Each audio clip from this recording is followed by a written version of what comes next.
Whoa! Oh. Ah, ah, ha, ha. Whoa, we're rolling over at Las Vegas.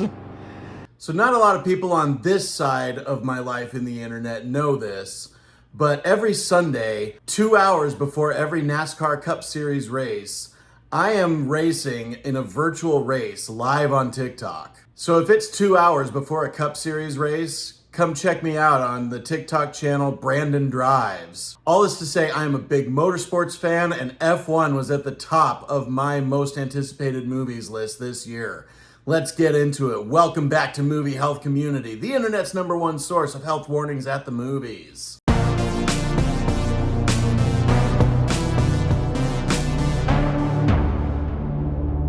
So F1 comes to us from Joseph Kosinski, the director of the best movie of this decade so far, Top Gun Maverick. Which, by the way, I did create a flashing lights warning track for Top Gun Maverick that is free on my Patreon page. So let's talk about this follow-up to the best movie of the decade so far. Is F1 safe for photosensitive audiences? The answer, unfortunately, is a big old no. The opening of F1 has strobes of static that transition between two different scenes. One of the first racing sequences uses strobe lights on some of the headlights. Every scene of a press event has camera flashes. There is a scene taking place in a nightclub with extreme strobe lights.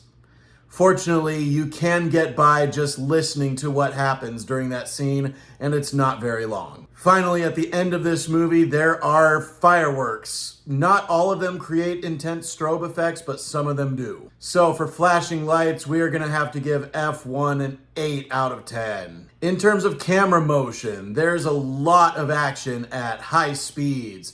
Never any flying action, so at least there's that, but we do see a lot of action taking place in and alongside race cars going at extreme speeds. There are a few shots that use handheld cameras inside these cars to kind of simulate what the view would look like under those G-forces from the point of view of the driver. Late in the film, there are some scenes that simulate double vision, and these happen kind of without warning. And then in terms of mental health, we do see someone have some fairly intense PTSD, including one rather intense flashback nightmare that sets off a pretty intense attack of PTSD. That's what I've got for physical and mental health warnings about F1. Let's get into the fun stuff. Is this movie any good? I thought this movie was quite good.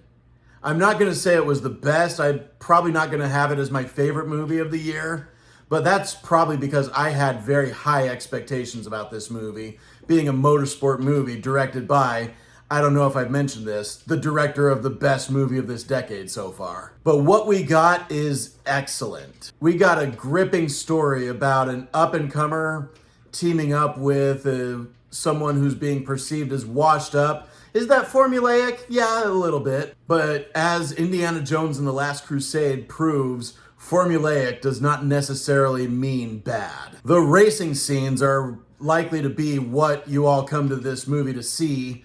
The racing scenes are everything you want them to be. I think my only complaint on that is that not all of them are the same level of epic, the same way that the air combat sequences are all perfect in Top Gun Maverick. There's a little bit of inconsistency in the quality of the racing scenes, as well as the length of the racing scenes, but every single racing scene would still feel welcome in the greatest motorsport movie of all time. There were moments of excellent tension where the entire theater gasped. Like the lady next to me gasped multiple times and was like really stressed at certain parts. And those moments are absolutely essential when you're making a sports movie. There was so much race manipulation happening. I'm a NASCAR fan myself, and NASCAR does not stand for most race manipulation. I need someone who's a loyal follower of Formula One racing to tell me, are they really this permissive with blatant race manipulation? It definitely made for interesting plot lines to follow during each of the scenes where racing manipulation is taking place. This movie has something in common with Ford versus Ferrari, and that's that it has a sequence taking place at the 24 Hours at Daytona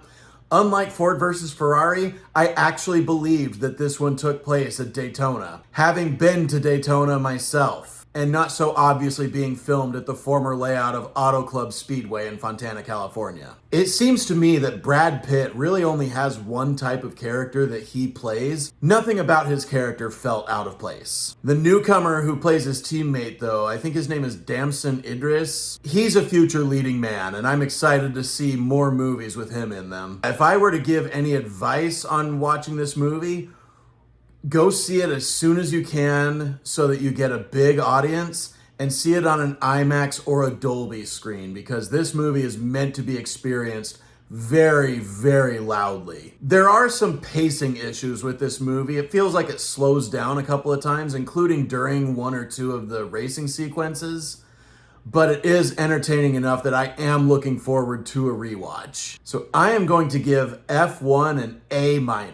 And that could just be because I held unrealistic expectations for it, and still managed to have a really great time watching this movie. Thank you so much to our readers on Tumblr and Facebook, and as always, an extra special thanks to our patrons on our Patreon page whose names are scrolling on the screen like credits right now.